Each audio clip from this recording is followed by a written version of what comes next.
ഈ പറയുന്ന ആക്ടിൻ്റെ ഈ പല കേസുകൾ, അതിൽ വ്യക്തിപരമായിട്ടുള്ള പ്രശ്നങ്ങളും മറ്റു കാര്യങ്ങളും ഒക്കെ തന്നെ കൊണ്ടുവന്ന് പലപ്പോഴും അങ്ങനെ ചെയ്യുന്ന സംഭവങ്ങളൊക്കെ നിലവിൽ വരുന്നുണ്ട്. എങ്കിലും പോക്സോ നിയമത്തിൻ്റെ ഒരു പ്രശ്നമെന്ന് പറയുന്നത് നമ്മൾ കുട്ടികളുടെ മൊഴി എടുത്ത് നേരെ എന്ത് ചെയ്യുകയാണ്, അറസ്റ്റിലേക്ക് പോവുകയാണ്. അതായത് ഒരു ഇൻവെസ്റ്റിഗേഷൻ, അതായത് ഒരു മോണിറ്ററിങ്, അതായത് ഈ പറഞ്ഞ മൊഴിയിൽ പറയുന്ന കാര്യങ്ങൾ ശരിയാണോ അല്ലെങ്കിൽ ഈ പറയുന്ന കാര്യങ്ങൾ മോണിറ്റർ ചെയ്തിട്ടല്ല FIR പലപ്പോഴും രജിസ്റ്റർ ചെയ്യപ്പെടുന്നത്.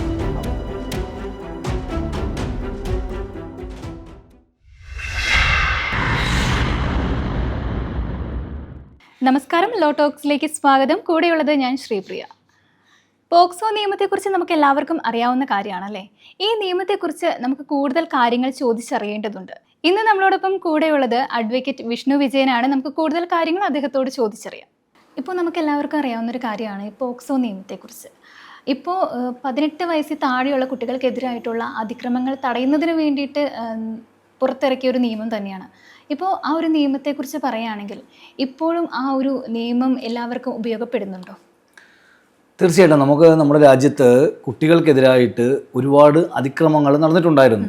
അപ്പോൾ പ്രത്യേകിച്ച് കുട്ടികളുടേതായ അതിക്രമങ്ങൾക്ക് വേണ്ടി ഒരു നിയമം ആവശ്യകതയാണോ എന്ന് നമ്മുടെ രാജ്യത്ത് വിവിധ കോടതികളുടെയൊക്കെ അഭിപ്രായത്തെ തുടർന്നാണ് 2012 പോക്സോ നിയമം നിലവിൽ വരുന്നത്. അപ്പോൾ പോക്സോ നിയമം നിലവിൽ വരുമ്പോൾ നമുക്കറിയാം 18 വയസ്സിന് താഴെയുള്ള കുട്ടികൾക്ക് ഈ പറഞ്ഞ രീതിയിലുള്ള ഫിസിക്കലി ഓർ മെൻ്റലി വരുന്ന അതിക്രമങ്ങളെ തടയാനും അങ്ങനെ ഒരു അതിക്രമം ഉണ്ടായിക്കഴിഞ്ഞാൽ ആ അതിക്രമം ചെയ്യുന്ന ആൾക്ക് പരമാവധി ശിക്ഷ അവരെ ഈ പറയുന്ന രീതിയിലേക്ക് എത്തിക്കുവാനും വേണ്ടിയിട്ട് വിഭാവനം ചെയ്തിട്ടുള്ള ഒരു നിയമമാണ് പോക്സോ നിയമം എന്ന് പറയുന്നത്. അപ്പോൾ ആ പോക്സോ നിയമത്തിലൂടെ ഇത്തരത്തിൽ ഒരുപാട് കുട്ടികൾക്ക് ഇതിൻ്റെ നീതി ഈ പറയുന്ന രീതിയിലേക്ക് ലഭിക്കുന്ന തരത്തിലേക്ക് നമുക്കറിയാം. നമ്മൾ ഒരുപാട് കേസുകളിൽ ശക്തമായ നിയമനിർമ്മാണമാവുകയും അതോടൊപ്പം തന്നെ പ്രതികൾ ശിക്ഷിക്കപ്പെടുകയും ഒക്കെ ചെയ്തിട്ടുണ്ട്. അപ്പോൾ പലപ്പോഴും ചില കേസുകളിൽ മാത്രമാണ് നേരത്തെ ഇപ്പോൾ സൂചിപ്പിച്ചതുപോലെ തന്നെ ചില ഇത്തരത്തിലുള്ള അത് ദുർവിനിയോഗം ചെയ്യുവാനും അല്ലെങ്കിൽ ഈ പറയുന്ന ആക്ടിൻ്റെ ഈ പല കേസുകൾ, അതിൽ വ്യക്തിപരമായിട്ടുള്ള പ്രശ്നങ്ങളും മറ്റു കാര്യങ്ങളും ഒക്കെ തന്നെ കൊണ്ടുവന്ന് പലപ്പോഴും അങ്ങനെ ചെയ്യുന്ന സംഭവങ്ങളൊക്കെ നിലവിൽ വരുന്നുണ്ട്. എങ്കിലും പൊതുവായിട്ട് പോക്സോ നിയമം നമ്മുടെ രാജ്യത്ത് കുട്ടികളുടെ സുരക്ഷിതത്വം ഉറപ്പാക്കാൻ വേണ്ടി വലിയ വിഭാവനമാണ് ചെയ്തുകൊണ്ടിരിക്കുന്നത്. ഈ ഒരു നിയമം വന്നതിന് ശേഷം കുട്ടികൾക്കെതിരായിട്ടുള്ള ആക്രമണങ്ങൾ അല്ലെങ്കിൽ അതിക്രമങ്ങളെല്ലാം കുറഞ്ഞു വന്നിട്ടില്ലേ? കാരണം പോക്സോ നിയമം പരമാവധി ശിക്ഷയാണ് പ്രതികൾക്ക് ഉറപ്പുവരുത്തുന്നത്. അതായത് ഏതെങ്കിലും തരത്തിലുള്ള ഒരു അതിക്രമം കുട്ടികൾക്ക് നേരെ നടത്തിയാൽ ഏതെങ്കിലും തരത്തിലുള്ള കുട്ടികളുടെ പരാതിയെ തുടർന്ന് അപ്പോൾ തന്നെ ഈ നിയമപ്രകാരം ആ ആളുകൾക്കെതിരെ FIR രജിസ്റ്റർ ചെയ്യപ്പെടും. ആ FIR രജിസ്റ്റർ ചെയ്യപ്പെട്ട് കഴിഞ്ഞാൽ സ്വാഭാവികമായിട്ടും ആ FIR മോണിറ്ററിംഗ് ഉണ്ടാകും, പ്രതികളെ അറസ്റ്റ് ചെയ്യുന്നുണ്ടാകും. പ്രതികളെ അറസ്റ്റ് ചെയ്ത് അവർ റിമാൻഡിൽ പോകേണ്ടി വരും. അതോടൊപ്പം തന്നെ ഇതിൻ്റെ വിചാരണ എന്ന് പറയുന്ന സ്പീഡി ട്രയലാണ്. സ്വാഭാവികമായിട്ടും ഈ പറയുന്ന രീതിയിൽ, അതായത് പരമാവധി കേസുകൾക്ക് കുറ്റപത്രം കൊടുത്താൽ വിചാരണയിൽ തന്നെ, അതായത് ഈ പറഞ്ഞ പോലെ ജാമ്യം ലഭിക്കുന്നത്, അതായത് ജുഡീഷ്യൽ കസ്റ്റഡിയിൽ തന്നെ വിചാരണ നേരിടുന്ന സംഭവങ്ങൾ ഒരുപാട് ഉണ്ടായിട്ടുണ്ട്. കുറ്റകൃത്യത്തിൻ്റെ തോതനുസരിച്ച് കർശനമായിട്ടുള്ള ശിക്ഷ നടപ്പിലാക്കാൻ ഈ നിയമം വഴി സാധിക്കുന്നുണ്ട് ഒരു പരിധിവരെ. ഇപ്പോൾ സാറ് പറഞ്ഞിട്ടുണ്ടായിരുന്നു ഇപ്പോൾ ഇതിൽ അറസ്റ്റിലാവുന്നവർക്ക് കടുത്ത ശിക്ഷ നമ്മൾ വാങ്ങിക്കൊടുക്കുന്നുണ്ടെന്ന്. അപ്പോൾ ഇതുപോലെ ദുരുപയോഗം ചെയ്യപ്പെടുന്നില്ലേ? തീർച്ചയായിട്ടും. കാരണം നമുക്കറിയാലോ, നമ്മുടെ സമൂഹത്തിന് 2 വശങ്ങളുണ്ട്. ഏത് കാര്യത്തിനും 2 വശങ്ങളിലൂടെ നമ്മൾ ചിന്തിക്കുന്നുണ്ട്. നമ്മൾക്കറിയാം, ഏത് കാര്യം നല്ല കാര്യത്തിന് വേണ്ടി നമ്മൾ നല്ലൊരു ഇൻറ്റൻഷനോട് കൂടി തുടങ്ങുന്ന എല്ലാ പ്രവർത്തനങ്ങളിലും അതിനെ മറ്റു തരത്തിലും ആകുന്നുണ്ട്. സ്വാഭാവികമായിട്ടും ഈ നിയമത്തിലും അതുണ്ടാകുന്നുണ്ട്. കാരണം ഈ പറയുന്ന വ്യക്തിപരമായിട്ടുള്ള പ്രശ്നങ്ങൾ അല്ലെങ്കിൽ കുടുംബങ്ങൾ തമ്മിലുള്ള പ്രശ്നങ്ങൾ, വ്യക്തിവിരോധങ്ങൾ തീർക്കുവാനൊക്കെ തന്നെ പോക്സോ നിയമം ദുർവിനിയോഗം ചെയ്യുന്ന നിരവധിയായിട്ടുള്ള ഉദാഹരണങ്ങൾ ഉണ്ടായിട്ടുണ്ട്.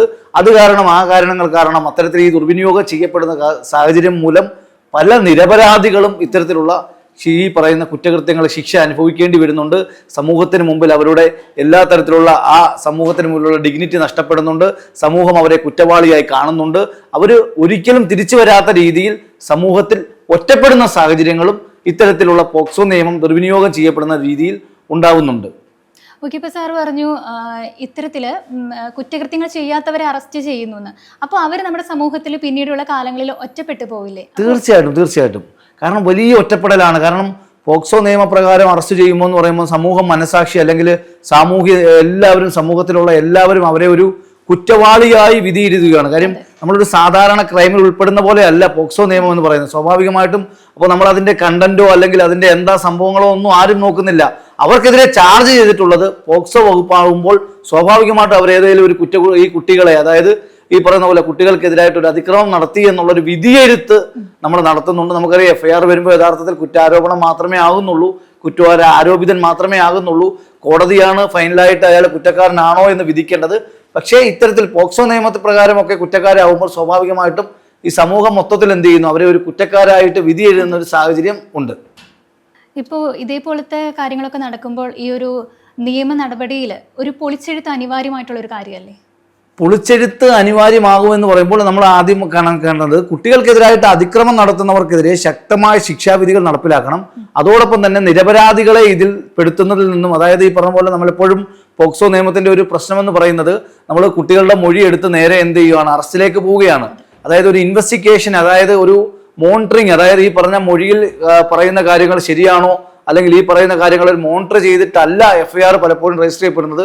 അവരുടെ, അതായത് ഈ പറഞ്ഞ പരാതിക്കാരന്റെ മൊഴി അതുപോലെ കേട്ട് ഇപ്പോൾ ചൈൽഡ് ലൈനിൽ നിന്നാവാം, അല്ലെങ്കിൽ ഈ പറയുന്ന CWC ആകാം റെഫർ ചെയ്യുന്നത്, അതല്ല കുട്ടികൾ നേരിട്ടാകാം പരാതി കൊടുക്കുന്നത്. അപ്പോൾ ആ പരാതിയിൽ മൊഴിയെടുത്ത ശേഷം നേരെ എന്ത് ചെയ്യാണ്, FIRലേക്ക് അങ്ങ് പോവുകയാണ്. ഒരു മോണിറ്ററിങ് നടക്കുന്നില്ല. അപ്പോൾ മോണിറ്ററിങ് നടക്കാത്തത് കൊണ്ട് തന്നെ പലപ്പോഴും ഈ പറയുന്ന രീതിയിൽ ഏതെങ്കിലും തരത്തിൽ ഒരാളെ ഈ പറയുന്ന കേസിലേക്ക് പെടുത്താം, ദുർവിനിയോഗം ചെയ്യാം, ഈ പറഞ്ഞ ദുർവ്യാഖ്യാനം ചെയ്യാം, കേസിൽ ഉൾപ്പെടുത്താൻ വേണ്ടി ഒരാളൊരു പ്ലാനിങ്ങോട് കൂടി ചെയ്യുന്നതാണെങ്കിൽ പലപ്പോഴും എന്ത് ചെയ്യുന്നു, ഈ പറയുന്ന കേസുകളിൽ അവർ ഉൾപ്പെടുന്ന ഒരു സാഹചര്യമുണ്ട്.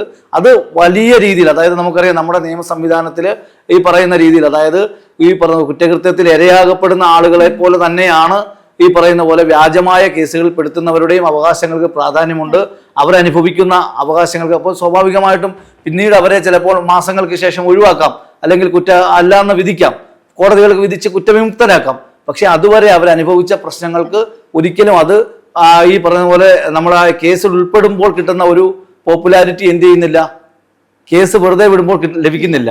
അപ്പോൾ കേസ് ഈ പറഞ്ഞ പോലെ കേസിലേക്ക് ഉൾപ്പെടുമ്പോൾ സമൂഹം ഒട്ടാകെ അവരെ കുറ്റപ്പെടുത്തുന്നു, മാധ്യമങ്ങളിലൂടെ വാർത്ത വരുന്നു, അവരുടെ വീട്ടിലുള്ളവർക്ക് കുടുംബത്തിലുള്ളവർക്ക് ഒന്നും തന്നെ റോഡിലേക്ക് അല്ലെങ്കിൽ സമൂഹത്തിലേക്ക് ഇറങ്ങാൻ കഴിയാത്ത അവസ്ഥ ഉണ്ടാകുന്നു. പക്ഷേ 1-2 വർഷങ്ങൾക്ക് ശേഷം അവരെ നിരപരാധിയാണെന്ന് വിധിക്കുമ്പോൾ ആരും തന്നെ അതിനെ എന്ത് ചെയ്യുന്നില്ല, അത് ഏതെങ്കിലും ഒരു പത്രത്തിൽ ഏതെങ്കിലും ഒരു അറ്റത്തൊരു കോളം വാർത്തയായി മാറുന്നു.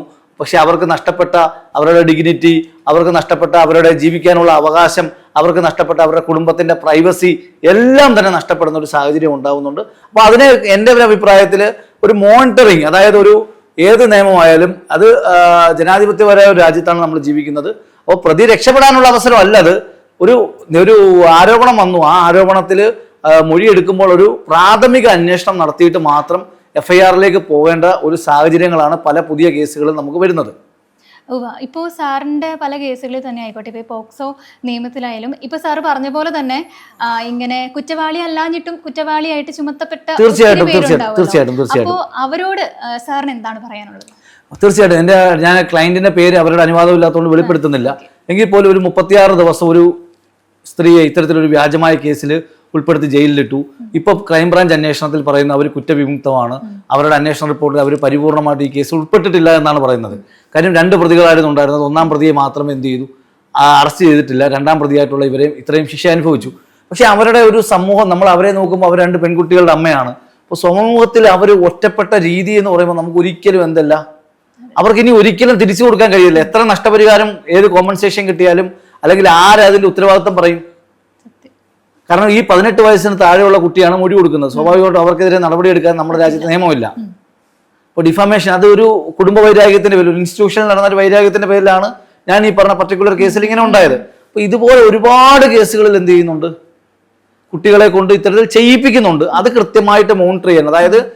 അതായത് അങ്ങനെ ചെയ്യുന്നവർക്കെതിരെ കൂടി എന്ത് ചെയ്യണം, കൃത്യമായിട്ട്. കാരണം എങ്കിൽ മാത്രമേ, കാര്യം നിയമം, അതായത് നമ്മുടെ രാജ്യത്ത് കുട്ടികളുടെ സുരക്ഷിതത്വം ഉറപ്പാക്കണം.